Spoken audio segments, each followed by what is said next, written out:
నాయుడు గారు రాజమండ్రి నుంచి. నాయుడు గారు నమస్కారం, చెప్పండి.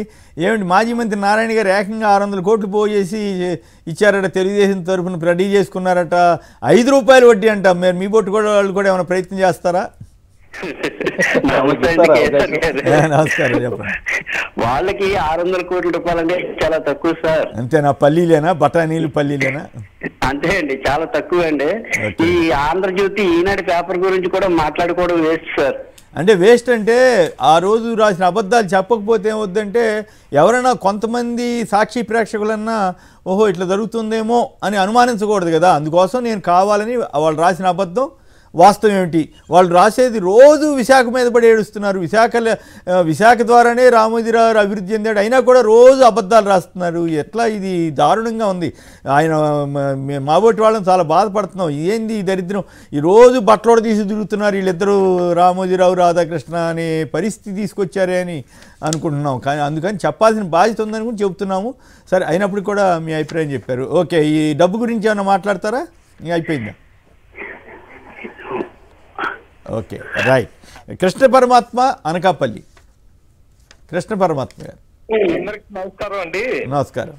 అసలు ఎన్నికల్లో డబ్బులు ఖర్చు పెట్టాలనే కాన్సెప్ట్ ని తీసుకొచ్చింది నారా చంద్రబాబు నాయుడు అండి. దాని గురించి అని ఆయన ఎన్ని వేషాలని వేస్తారు. ఇప్పుడు నారాయణ కాలేజీల్లో ₹5 వడ్డీలు వసూలు చేయడం అనేది చాలా అమానుష్యం అండి. అయితే దీని వెనక ఏంటంటే ఎన్నికల్లో గెలిస్తే తిరిగి డబ్బు ఇస్తారు, ఓడిపోతే డబ్బులు ఇవ్వడం జరగదండి. అదే క్విక్స్ తోటి ఈ డబ్బులు కలెక్షన్ అనేది జరుగుతుందని చెప్తే ఇంకో వేరే కాదండి.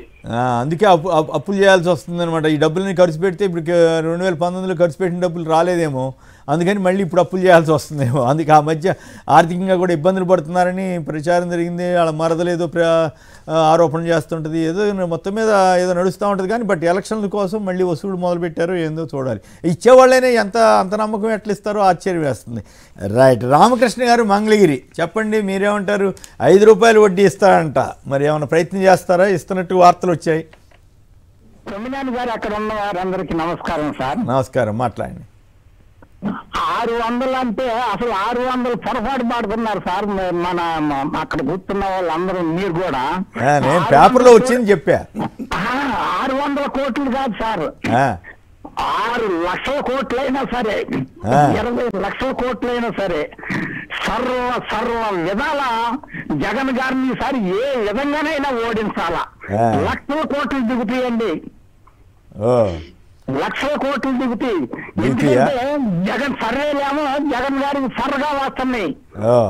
ఏ విధంగానైనా సరే సర్వ విధాల అడ్డుకొని జగన్ గారిని ఎట్లా ఓడిద్దామా అనే విధంగా మొత్తం రాయి పార్టీ, లగడ పార్టీ, పత్తి పార్టీ, కొమ్మల పార్టీ, దమ్మాల పార్టీ సర్వం అండి. రాయిపాటి తేడా వచ్చింది, రాయిపాటిని కూడా కలిపావు.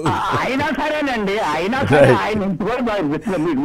ఆయనే చెప్పాడు కదా, నేనే 150 కోట్లు ఇచ్చానని చెప్పి ఆయన నెత్తి నోరు కొట్టుకుంటే మీరు ఆయన కలిపితే ఎట్లా ఇప్పుడు? రైట్. మరొకరు కొండారెడ్డి గారు, ఒంగోలు.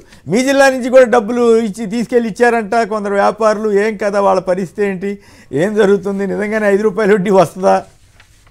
హలో, నమస్తే సార్. చెప్పండి. ఇప్పుడు అది నేను అనుకుంటాం సార్, వాళ్ళు డబ్బులు వసూలు చేసే ప్రయత్నం బయటకు రాదు సార్, ఎప్పుడు చేసే ఉంటారు సార్.